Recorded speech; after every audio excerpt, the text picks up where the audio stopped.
So when I get stuck, I'm very introspective. I ask myself, what can I change to get unstuck? Because to me, of course, with God's direction, you want different results. Your changed behavior is what leads to changed results. You know what I mean? So switch it up, you know, expand, maybe collaborate with someone else, maybe get Hmm. uncomfortable. You know what I mean? That always worked for me. Welcome to the Eyes Up podcast with Joshua Lutz. I am Joshua Lutz, and I have with me a gentleman who I respect for a lot of reasons, Terrell Sass. He's a producer, a songwriter, a drummer, and wears all kinds of hats, both literally and figuratively. And just love this man, and so thankful, Terrell, that you are here with us. Glad to be here. Thank you for having me. Oh, yeah, man. Yeah. So, yeah, I mean, hey, let's just dig right in. Like, I'm one who respects you. A lot of people I know respect you because you're good at your craft. If someone were starting today, trying to do what you do, trying to have that career that you have, what are some things that would kill their chances of doing well? Trying to do everything all by yourself. I think people don't understand how valuable collaboration is. And collaboration doesn't always mean going for the person who's at the top of your field that you're trying to be successful in and asking for help. Sometimes it means finding people that are on your level, building with each other, making mistakes together, growing together, making more mistakes, growing from those. So the willingness to collaborate definitely will accelerate anybody who's trying to grow in a new field. Yeah, yeah, I love that. And man, I can be guilty of that too, right? Like whether it's songwriting is a topic that folks like, are like, maybe kind of keeping that pie a little bit smaller, larger pieces of the pie. But man, sometimes there's that one person that can add that special something that gets it over. It's better to have 5% of something than 100% of nothing, whether it's Exactly. songwriting, producing, promoting, attention, just so much. So what are some characteristics in a person that would be red flags like, hey, this person has a lot of stuff together on the talent side, but maybe there's some flaws that I see. Maybe I don't even know this person quite well yet, but thoughts about how to choose who you collaborate with. Well, of course, our industry, the talent is just a part of it. So people don't realize if you're on tour for 9 months, you're going to see the same people every day for 9 months. So the soft skills, knowing how to talk to people, knowing how to give people their space, knowing how to take constructive criticism, knowing how to give constructive criticism, knowing how to mind your own business, listen to other people's suggestions. Even if you don't agree, hear them out because nobody knows everything. um, Going back to the first point, like if you look at everything as a collaboration, like that tour or that meeting is a collaboration. It's a mastermind, your mind with their mind. So if you come in like I know everything, I've done this, I do this, like, well, if you do this, you shouldn't be here with us. You should be up there somewhere with Elon Musk, you know? So we're all here for a reason. And I would tell anybody, of course, do your homework on people if you have to, just to still try to understand who you're dealing with and try to make sure at least you have common goals. Like I give people the analogy, if me and you started an idea, a melody, I'm thinking T.I., you're thinking Mariah Carey. We may start with the same idea, but we're going to eventually do this because you're trying to get here and I'm trying to get there. So I'm like, communication is key. Make sure the goals line up, And Jeff Bezos said something that hit me in the heart. He said, I'm stingy about my goals, but I'm flexible on the details, on how I get there. Yeah, Because the way he might have wanted Amazon to go to get to where he got to, it probably took a lot of different detours. But if he was stuck sure. on it has to go this way and this way and this way, he might not be who he is today. So I apply that. I definitely apply that. But those are some characteristics that you might want to watch out for in a person you're collaborating with. If they can't at least do the small skills, the soft skills on a decent level, Hmm. either address it or pick wiser. I talked about this with Stephen Dukes, just like showing up on time doesn't mean like on time. Showing up on time is early. Like you are in place, in the zone, you're ready to go. Honestly, a few minutes even before downbeat, right? And with preparation, like some people just think they can put in 10% effort and get 100% results. And I never see 10% effort with you or your brother. You know, it's like consistent preparation. What does preparation mean to you? What does that look like? Wow. For me, preparation is, to your point, the physical reps that's necessary, the mental reps. So by the time it's time to get to the show or whatever you're doing, it's second nature. It's no thinking. And even with the timeliness thing, like me personally being a drummer, I already have to be early. And it's a pet peeve of mine to be still fiddling with my setup when it's downbeat time. So when I leave, I give myself time to hit traffic, time to get lost, time to get in accident traffic, time to not know where the loading dock is, time to not be familiar with some of the equipment if it's a brand I don't use. But I do have a no excuses policy, so I hold myself to that standard. So my thing is downbeats at 7, I'm literally gonna be ready to hit at 7. Not setting up, not adjusting my snare, not tuning the tom, not that last I'm like, that's not that's not that's not what we're going for. We just have to be ready. But preparation is just doing something over and over before you're required to execute it. So that when it's time to execute it, it's second nature. Anything else come to your mind? Definitely. Especially today, the networking part of it, like the talent, especially in the Instagram era, like your post, everybody could play on Instagram, but it's like how the relationships you're able to cultivate, but B, how you, like I was talking about earlier, line up with the vision of whatever artist you're trying to work with. And on side note of that, if you accept the gig, give it 1000% effort. Don't take a bar gig and then go 50% because, oh, we in the bar gig. You said yes to.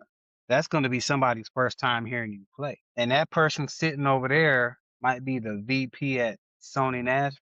You don't know that, you know, but how you network, how you approach everything. Like I said, how you deal with people, how you line up the work. For me personally, when I started coming to Nashville is when I really learned how to take myself out of the music. Not I would play this because I could do it. No, is the music asking? Hmm. So I tell people I went from playing drums to playing music when I started really going to Nashville. Patterns, tones, timing, feel, and placement. That's like my 5 pillars that took my playing to the next Walk me through a couple of those. So what are some examples of some things they can do to enhance those pillars? level. Okay. If they're even if they're just a drummer, let's say that they're specifically a drummer, like what are some things that you would say to them? So let's say tones. I come from a gospel slash R&B background. You know, the snares all tight. So if I'm doing a show in Nashville, probably 8 out of 10 times, that snare tone isn't going to work. So when I listen to the music, I'm saying, okay, I'm gonna need a bigger snare, less tightly wound. Sounds like those are big toms because the pitch and the body. So this 8-inch tom, don't need that. This 10-inch, probably not. We could pick this 12 or 13 here. That floor tom, like I'm telling myself, like, it's not I do this. This is my sound. I'm gonna show up how I show up. We're in the service industry. Hmm. So if I'm playing for you, I'm an extension of your vision, you know? So I'm going to make sure my drums are at least in the ballpark of the feel of the what we're about to play. You know, Hmm. that's a big important thing. Timing, some artists like everything spot on. Some artists like things behind the pocket. Some like it in front. Some slide back and forth. Listen to the texture of the music, but be flexible enough to know that that's just the record. 'Cause some artists just do the record like that because the exec above them said it needs to be like this for radio. Do what you want to do live, and you have to think a lot of these artists are tired of hearing their songs, so they want to play with it. You know, be flexible. You know, um, of course, timeliness, like we said earlier, but that's how an example of how even just making sure the tones are right is something that'll help you get respect when you come onto a new situation. You know what I mean? If I'm trying to imagine some pushback, like someone might say, well, they called me because they heard me at such and such gig. Maybe it was a gospel gig. And this session is a little more in the country direction. What would you say to this young person who has yet to learn this lesson, as far as like being on board with that vision? Well, you're still in the service industry. So if they call you, if it's a session, if you aren't producing the record, you need to make sure you're lining up with the producer's vision. Of course, he hired you because you're you. But if he says, hey, that snare isn't it, Hmm. he knows where it's going. You don't. Yeah. You're Yeah. just playing drum. Like my style of production and my business partner hates it. Like it's 4 words he waits for me to say. If I say I hear it done, he's like, let's do that song. Because you may hear whatever you're hearing, but I know how it's gonna sound when we're done. So Hmm. I may tell the bass player, yo, do a upbeat right there. I know I'm on a downbeat, but mm, do that. Because I'm hearing the horns. Mm. Imma catch it on the I know Imma redo the drums, catch it the 3rd time you do it on the 3rd hook to make it different from the 2nd hook. A little variation, and the horns are gonna catch that, and the guitar player is gonna go he's gonna do a run that leads up to it. I know that in my head, you might not, but if I'm the producer or whoever the producer is, he hired you to do you, but like I said, if he says, "Try this, this, or this, or this," line up with his vision. Yeah, you're giving your time as a musician, you're giving your insight. They may even ask you to be a part of the songwriting, or you're like, hey, what do you think about this sound or this? But man, if you're not footing the bill, you gotta lay your ego down and give respect to whoever is holding the steering wheels in that session.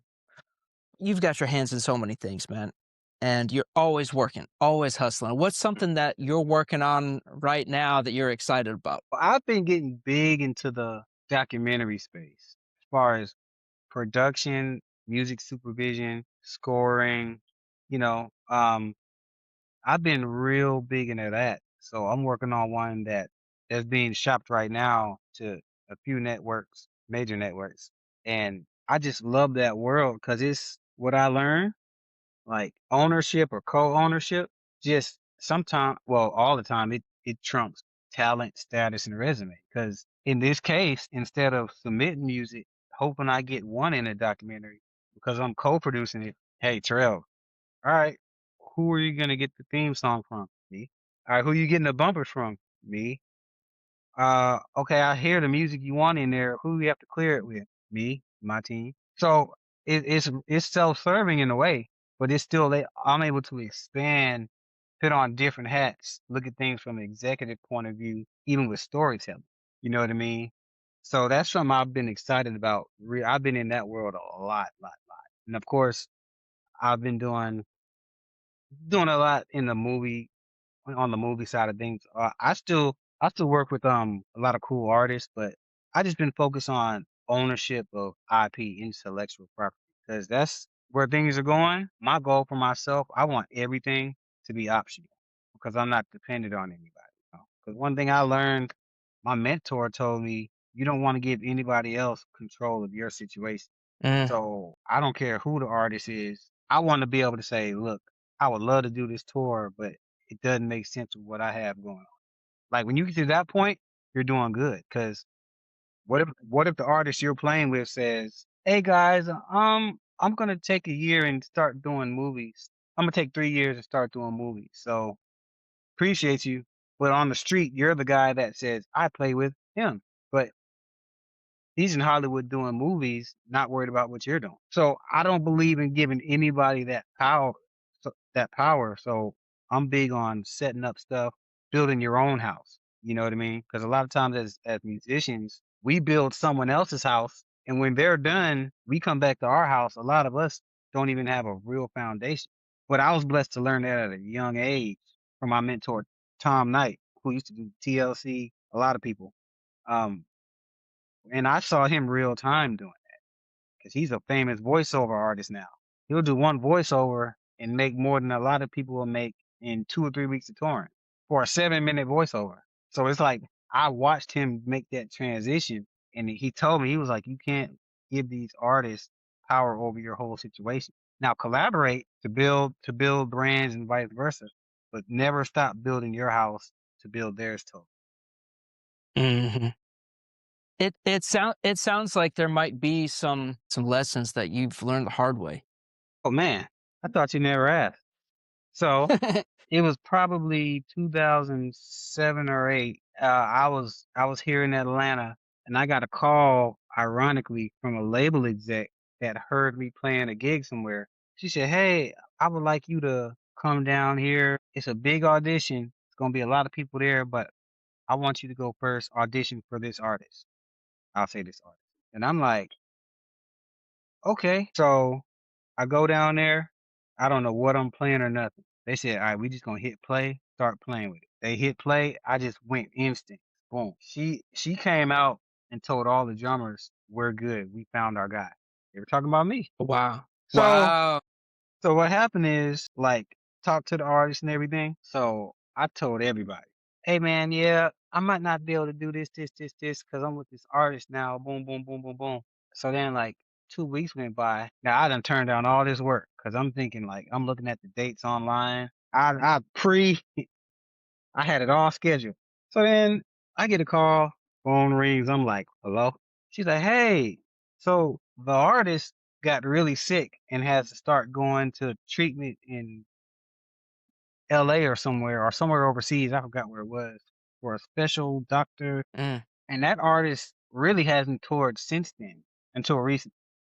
But so I'm sitting there like, and that year would ended up being a struggle for me because I gave up so much. Well, that little few months period, because I couldn't get all my gigs back. Yeah. You see what I Oh, mean? man. So Yeah. the artist got sick, and I'm sitting here like, oh man. I looked at all those tours, and it eventually evened itself out after a few months. But I had to try to undo all that. Hey, I'm gonna be gone. I'm gonna be gone. I'm gonna be gone. But that showed me, because nobody did anything wrong. Everybody was professional, but in that case, it was the artist's health. You see what I mean? So, Yep. we have to be careful about hitching our wagons just to an artist. Learn how to invest, learn how to manage your money, of course, but always have multiple irons in the fire. Like you were saying about me, that was a big thing that made me say, okay, well, since I'm home, what do I need to be doing? Something, not just sitting here. Yeah, Yep. and that definitely taught me that. And sometimes it could be their health. In this climate, they could get canceled for something. They could start doing movies. They could say, you know what? My family life is bad. I'm canceling the next year. And Yeah. then we're sitting there like, "Oh, man," you know? So Yeah, that's hard, man. It's hard. Yeah, being diversified, not having all your eggs in one basket, not counting your chickens before they're hatched, like all those little sayings.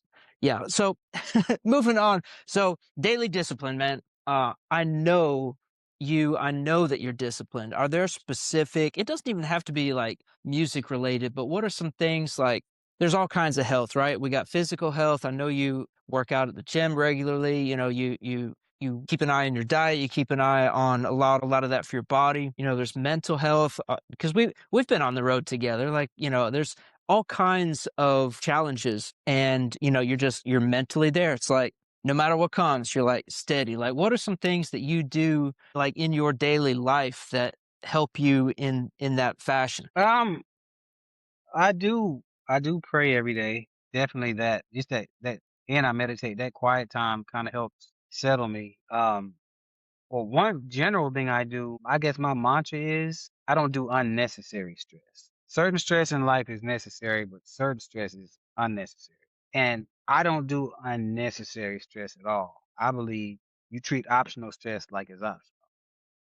Hmm. You know what I mean? So that helps me a lot. And then, if it's not gonna matter tomorrow, I'm not gonna argue or worry about it today.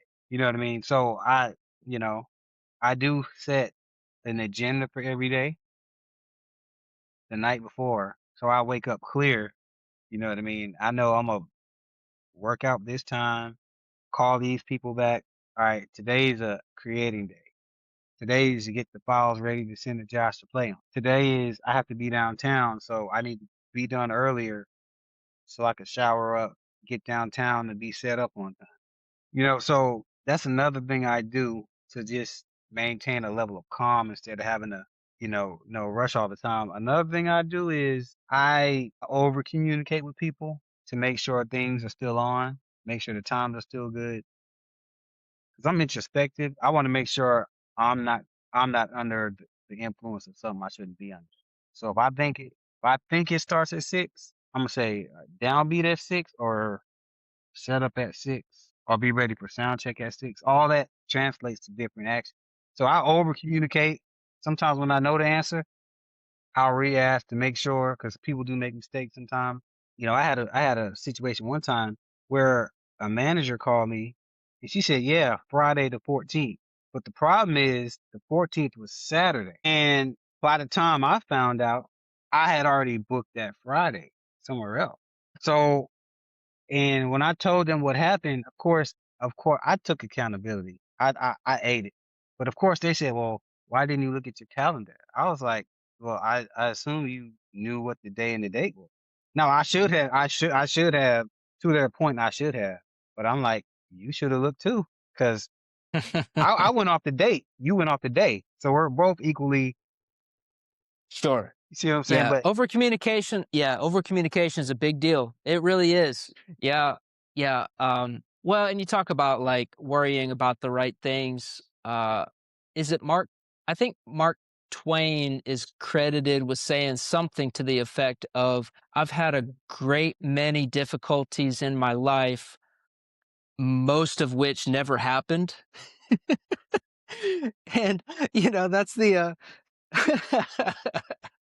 I mean, but we can feel like we're really going through something because we can, man, our minds are so good at just like playing scenarios out and, like worrying about, well, I've got this gig and this person's going to be in the audience. I mean, just like one thing after another that, dude, worry can kill not only, your mental health, but it can make it to where like you just don't come across as the same person that you actually are when you're relaxed, you know? exactly, that's very true. And people tell me all the time. They're like, I look a lot younger than I am.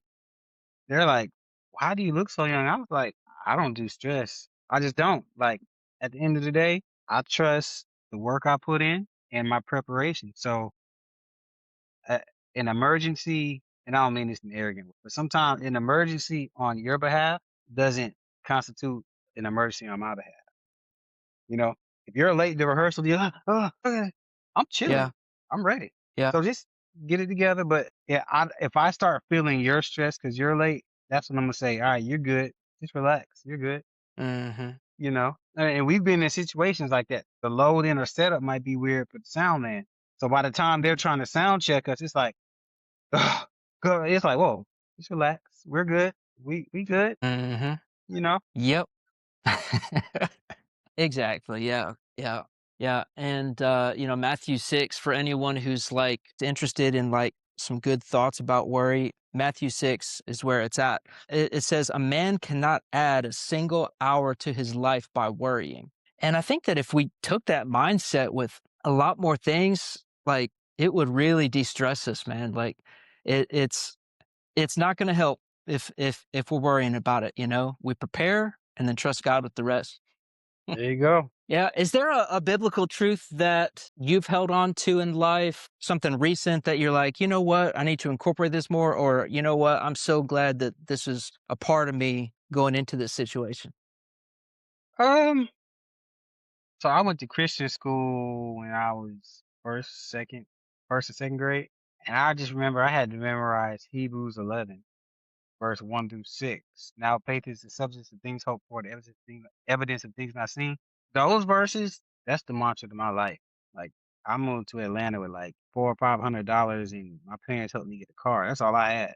Faith, like that faith without works is dead. That thing is right here. You Yeah. know that that's one Bible passage that definitely applies to me in every. It's so no matter what new situation I'm in, that's gonna be there. Hmm. So that would be my answer. Hebrews 11, 1 through 6. Yeah, man. Well, and there's a lot of things like I mentioned your hustle earlier. Bible talks about how you reap what you sow, and like you always treat people with respect. You're always prepared, and there's just a lot about you that I'm like, yes, that's the kind of man I want to be, brothers with, that I want to, lock arms with, that I want to. If I'm on, one of the hardest gigs in my life, I know that if Terrell is there, he's a guy that can be a stabilizing force and not add to the drama. Exactly. That's good, man. That's good, man.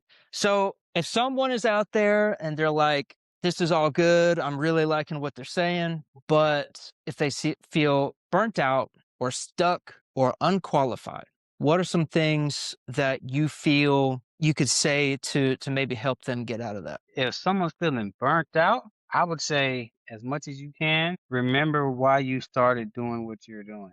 And Mm. remember Remember the why. remember the why. And remember the times when our good friend Miguel Perez, like I remember one time before a show he prayed, he said, God, thank you for reminding us, to your point, why we're doing this back when we were kids in our room just shedding, praying to be on stage. Remind us of that so that we're thankful every time we get on the stage in front of hundreds of thousands of people. Hmm. Because we are all easily replaceable. I don't care who we are. Like we are all easily replaceable. So, if you're burnt out, A, think about your why. B, think about ways you could kind of rest or get a fresh approach to it. What you could change to not feel burnt out, how you could approach it to not feel burnt out. And sometimes it may be just rest and reset your batteries. Maybe get away from it for a second. You said burnt out. What else? Maybe they're stuck, like they're in a rut, like things aren't changing. And then lastly, like unqualified. So that's kind of two different things, I guess. All three of those are kind of different things. So when I get stuck, I'm very introspective. I ask myself, what can I change to get unstuck? Because to me, of course, with God's direction, if you want different results, your changed behavior is what leads to change results. You know what I mean? So switch it up, you know, expand, collaborate more. Maybe collaborate with someone else. Maybe get uncomfortable. You know what I mean? That always worked for me. 'Cause I'm different. I give myself, this isn't normal, so don't try this at home. I give myself 3-year increments to not be doing exactly what I was doing 3 years. So right now, today, on this day 3 years ago, my rule is I can't be exactly where I was at, doing exactly what I'm doing, how I'm doing it, in that order. Like, that's my rule to myself. And that keeps me trying to evolve. You know what I mean? And it could be anything. Like, so what am I gonna learn to not be in where I'm at right now in 3 years from today? But I know sometimes it takes time to build that. That's why I give myself 3-year increments. You know what I Yeah. mean? So that's for getting unstuck. And the last one was, Whether it be music or as a creative or just, within their family or whatever, like if they feel unqualified, not so much because of the results, but maybe the voices in their head. Like they're telling themselves like, you know what, I'm looking at this person over here, I'm looking at this person over here. I'm not doing near as good as them, or I'm not playing for this artist or that artist. I'm unqualified in that way. I'm just gonna give up. What's something that would come to your mind for them? well, I would say I'm not a big give up type person. Keep practicing. A lot of the stuff we talked about earlier does apply. In the YouTube era, just expand. If you have to change your practice habit, pay for lessons. Just Hmm. keep building that area tactically while you're growing, but also learn other areas of the business. I like one of the biggest rehearsal halls in Atlanta is named Crossover. I was talking to the owner one day and he was like, man, he was like, the way you play is just amazing. He said, I wish I was that good. And then I said, oh man, well, it's all good. And mind you, I didn't know he was the owner at the time. He said, yeah, I started this because I was never good enough to be in the band, but I just wanted to Hmm. be around music. So, and then I sat back like, wait, so he wasn't good enough, but he still loved music enough where he started a rehearsal hall that has him making probably a lot more money than a lot of the musicians that are in there. Sure. I'm like, how you like that? He didn't just say, oh, I'm done with music. He said, I love music. How can I pivot and still be around it? So don't be afraid to take that approach. Like, if you're not a singer, you still may be able to write. And with Hmm. the AI, you can get real demos now. Yeah. Put your lyrics in, get your demo. So you may not be able to sing or write, but you may be able to organize. Like somebody gets paid to hold the fan for Beyonce. Yeah. You see what I'm Exactly. saying? So like I said earlier, be stingy on the goal, but flexible on the details. You want to be on tour. Your first few tours, you may be drum teching instead of drumming, but just always try to learn and grow, so don't give up, just pivot. Don't be afraid to pivot. Well, I want to be conscious of your time. We've been going roughly 45 minutes. Terrell Sass, everybody. Let me ask you one more question.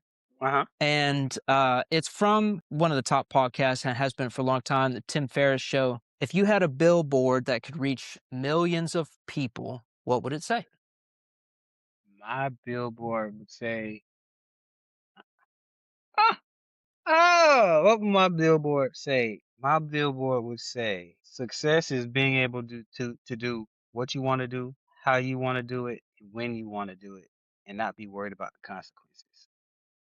Oh my goodness, love So it's that. not a dollar amount Yeah, it's just when people ask me what is your it, when I'm there, I'm successful.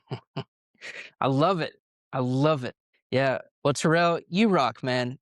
Thanks for the conversation. Really appreciate you, man. Thanks for having me. Of course, of course. All right, Terrell Sass, everybody.